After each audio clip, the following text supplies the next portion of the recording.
Welcome to the podcast. My name is Crispin, I'm Charlene. and today we are going to have a bit of a change of pace and talk about a television program that I have been induced to watch, which is The Good Place. I've roped him into watching it because it's one of my favourite TV shows and we might have some disagreements here. there'll be peaceable disagreements. Yeah, you know, where we'll both end up in the good place. Okay, so the Good Place as a show it's basically what you want to describe the premise. Okay, there's gonna be spoilers in this. Oh yeah, massive spoilers. So if you haven't watched it yet, go watch The Good Place and then come back because it's after season 1. Definitely spoilers. So the whole premise is from season 1 is that there's this woman named Eleanor, and she wakes up and basically thinks that she's in the good place. So this is almost like based in the afterlife. Yeah, so she dies and she goes to the good place where you have basically all of your dreams and desires can become real. And it's an interesting premise because there's soulmates. Yeah.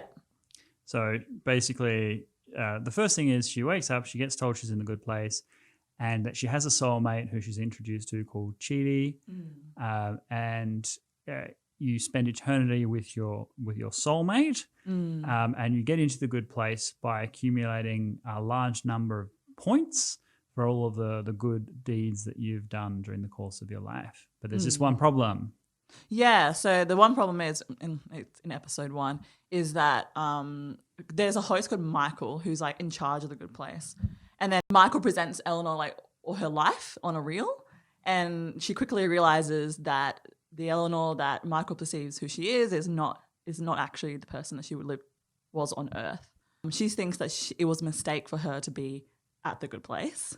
So the bad place, you're tortured forever.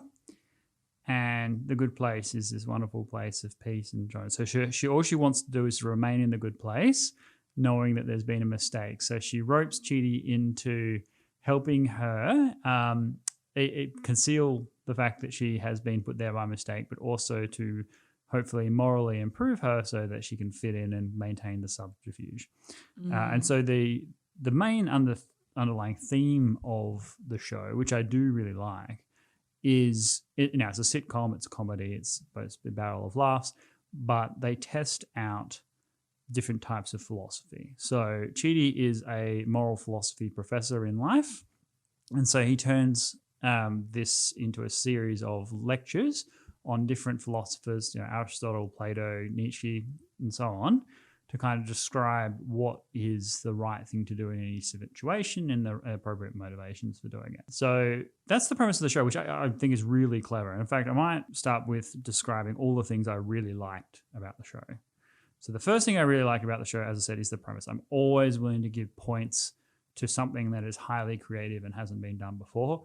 So a show that is set in the afterlife, where people are trying to, deal with the drama of being dead, I think is an extraordinarily brave and innovative thing to do. And so to have a premise around someone who was not good in life trying to learn different types of morality and being put through all these different moral dilemmas is a great premise.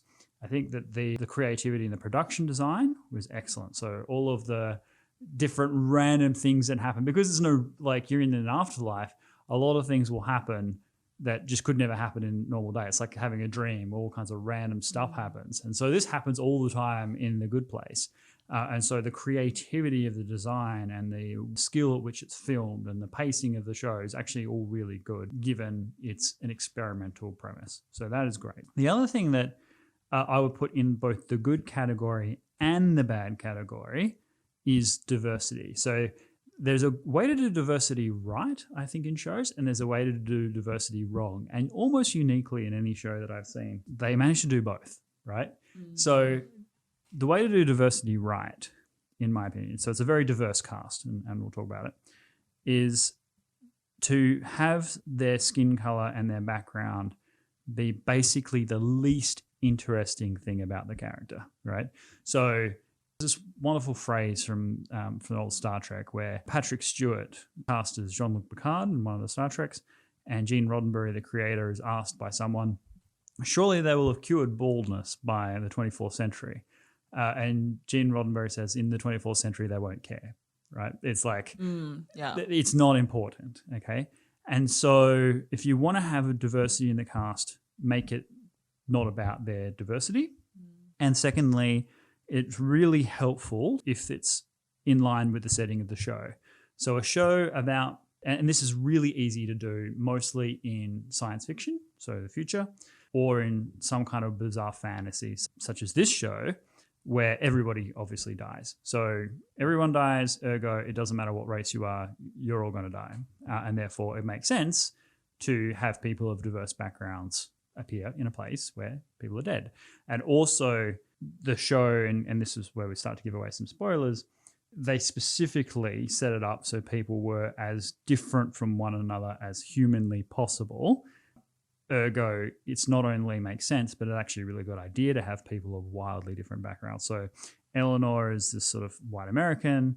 Chidi is from Senegal. Yeah, Senegal. But he teaches in Australia. That's what threw me off. There was some inconsistencies, but I mean. Well, I imagine the show, well, I'm guessing, I don't know, maybe someone look it up, but I'm guessing the show was shot in Australia, maybe? Like, because there's a lot of Australian random character. Like, it always seems like they're in Sydney for some reason, right? And in fact, the names that they give to places are reverses of stuff. So they had St. John's University and they had Sydney Hospital. Now, there's Sydney University and there's St. John's Hospital, both in Sydney.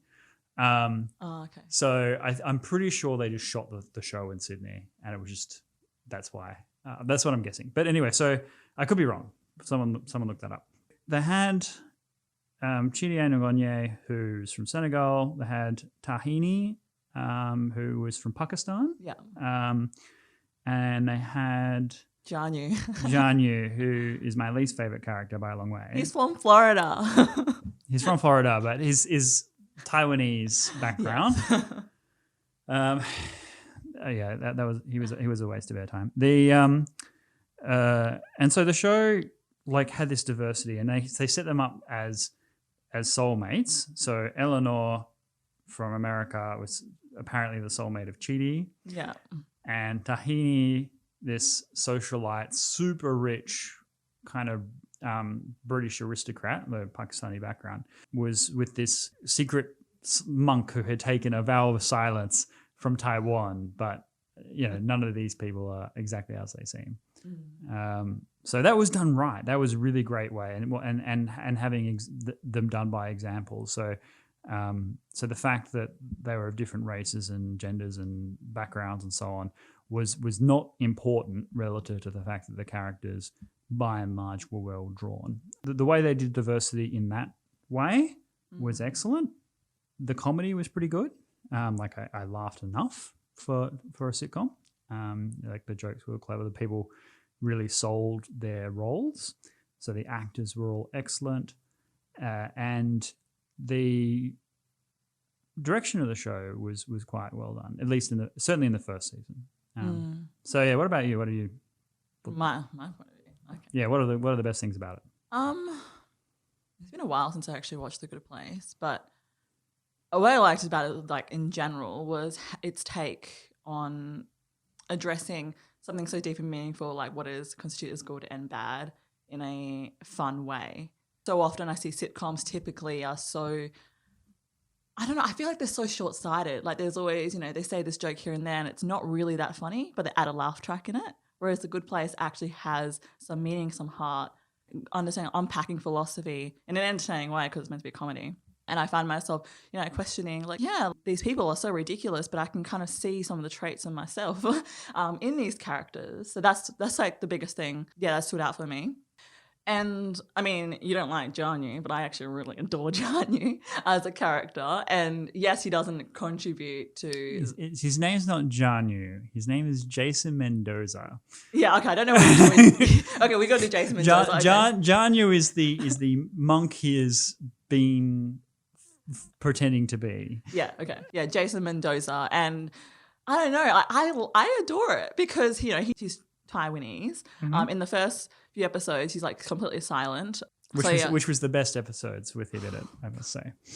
But I think it really just goes against like that typical stereotype that you see in normal television. So where like the Asian person is always a super smart one, super brainy one, is never portrayed as anything other than that. So, it's so unexpected, right? When he actually starts talking, you're like, hold a second, like who is this person?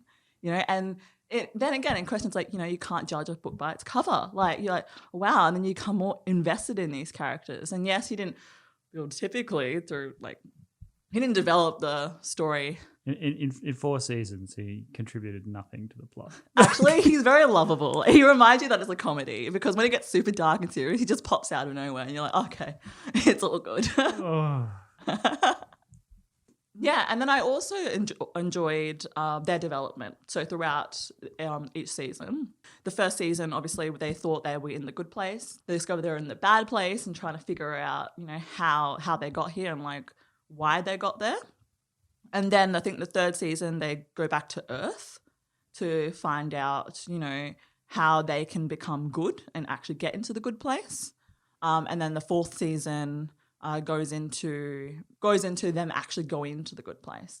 Their journey into the good place. So it's quite logical. I quite enjoy that because it looks at, the afterlife in so many different perspectives. And that's also I really like about it is like, I feel like the afterlife and, what's the whole reason of being on Earth is such a touchy subject, I guess, because, there's a huge like religious view on what happens and why we're here and, what is our purpose. It doesn't really touch on it per se. It more touches on like if there was a good place and a bad place, what constitutes as a good person and a bad person. And then they dive into how complicated life has become. Yeah, no. So I mean, this is where I thought the show went off the rails a bit, actually. So I really liked it when they were asking the questions, but their answers were terrible. So they had really great questions about, the questions that philosophers ask, which is your action, is your motivation what's important? Is it the consequence? That's a really powerful question, right? So for example, there are people that feel a great sense of shame because they don't necessarily have much empathy, or they don't really they don't react to things in the same way as others, but they might do really good acts. But they might do acts for reasons other than altruism. They might do acts because they want to be seen doing good acts, and maybe they wouldn't do those acts if they were in private. Some people are the reverse. They do acts in private, but they're kind of embarrassed about it, so they don't want to do good acts in public. The questions were quite interesting, and then they brought in kind of more basic philosophy of the trolley problems and stuff like that, which probably treading all ground. But it was interesting to bring it into a sitcom and make it explicit. So they did it in a sort of a basic way. They did it in sort of a trepidatious way. But it was nice that they were asking those questions, and I actually thought that was a really good idea. But when the answers they gave didn't make a lot of sense to me. So the problem with the point system in the show was that life was so complicated that an act that would have perhaps been a good act in the Middle Ages was no longer a good act today, because you could say, let's say you wanted to eat like a particular tomato. Well, that tomato may have had been imported from some place that had all these poor sustainable practices and used all these pesticides and might have put other people out of a job or whatever. And so or the clothes that you wear, like they're manufactured abroad in sweatshops and things like that. So it's very, very difficult to do good, quote unquote, in the modern world. And because you don't do good, you then get put into the bad place.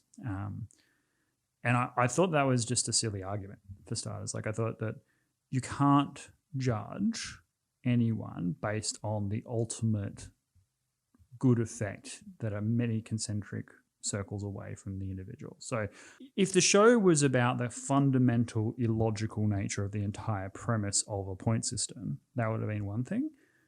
But they seem to say that, no, it's the point system's okay.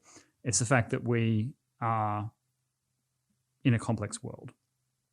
And I don't think that's the case. I think it's simply that, like, if you do quote unquote good acts in your immediate circle to the best of your ability, then that's you're doing good, right? You're not, and no one is going to be perfect, and no one was ever perfect. So I didn't like that very much, and then I thought it went off the rails in the fourth season. So in the first season and the second season and some of the third season, they were really asking some profound questions about, okay, you end up in a particular place. Why do you end up in a particular place? What constitutes a good moral life? What is a good person? What is a good act? These were good questions to ask, and they didn't offer that many answers. Like Chidi, who is the moral philosopher, Can't make a single decision. And they needed to do that with that character because otherwise he would just solve everything, True. right? Like if he could make decisions, the other characters would have been totally superfluous. Since he was so completely indecisive, he was good at reading a book but couldn't interpret it, to save his life. That gave the other characters an opportunity to come in and help him, except for Jason, who does nothing. But like, Don't hurt my Charlene. Oh, he's such. I mean, and here's the problem. Like, I really like the actor. I thought he did a great performance, and I would love to see him in some other stuff because I'm sure he's got tremendous range as a performer. But as a character, the writers really did a disservice. I was kind of waiting for him to go through some kind of magical transformation and become really intelligent. Like, that's what I was like, okay. After the first season, I was like, okay, any person writing this show must know that this character isn't working, right? Like, I mean, except for some people who but I was like, at the moment, is just someone to remind people not to take the show seriously. And I was thinking, okay, well, you wouldn't want to swap out these characters at this point because you've kind of created a sort of a new family where I think it would really harm the show. So instead, you might make that character go through some kind of transformation that turns them into someone a little bit more useful. And you could do that in this show because everything is happening in a completely random way with lots of effectively magic. In the fourth season, the showrunners clearly have a certain political persuasion, and there's nothing wrong with that because everyone does. And in most of the early seasons, they did that in a subtle way. So, for example, there was a scene where Michael's sitting there and he's like trying to grade Eleanor once it's revealed that she's been sent there by mistake. He's like, oh, have you ever committed like genocide, mass slavery, or sexual harassment? As if like those three things are on the same plane of existence. You know what I mean? Like, now, of course, it was the Harvey Weinstein era, the Me Too movement and stuff. So that was the same time. So it was understandable, and that was fairly subtle and kind of a wink to what was going on in the real world, which is not a problem. But then by the time they get to the fourth season, I think they really they used a sledgehammer with that, and they're like, okay, good people are people who think their way, and bad people are people who are Trump supporters and things like that. And I'll give you an example of that.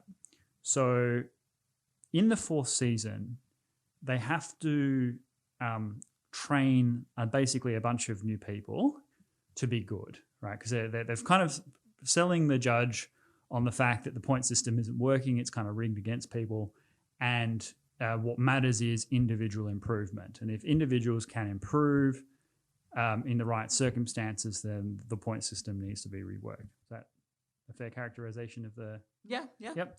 So what they do is they introduce new people that the previous people, Eleanor and co, have to train in order to become good, right? And there's people that are trying to foil them, which is the demons, right? So it's the good people versus the demons. And the demons are like, no, we want everyone to come to the bad place. So we don't want the system to change because it's really working for us, okay? So they say, so what they do is they get to choose who gets sent to this bad place within certain rules. And they go, okay, they choose people who it turns out are foils for the main character, right? So they've got that guy who's the sort of the gay blogger who really gets under Tahini's skin with her insecurities about her sister and stuff, and has been like during life wrote all these things that really hurt her in a personal way. So she knew him at least sort of personally in life, and they chose him because they knew it would badly affect her. With Chidi, it was an ex-girlfriend, so they knew each other as well. But then when Brent comes along, who's clearly the misogynistic white guy who sort of doesn't have much talent, Eleanor says, "Oh, I know who's been sent to annoy me." But I can't think of anything in Eleanor's character that would make me choose him as the foil, right? Like, that's the showrunners telling the audience that everyone should dislike this guy. And I didn't need to watch the rest of the series to know that he wouldn't be redeemed, because it was clear that they were going in a political direction with the show, which I thought was kind of distasteful and a disservice to everything they had built up to before that, even if you agree with the politics or not. It's kind of like it kind of harmed the show because it wasn't within the premise of the story. So, for example, if I was to choose a character who was a foil for Eleanor, I would have chosen maybe the guy who was the what's it called? The guy from Earth who was the canvassing for the environment, like something like someone who's actually a foil for her, Yeah. right? But I don't know why she hated Brent so much. Like, it was like, well, her personality didn't seem to be completely. She wasn't like a major feminist in life.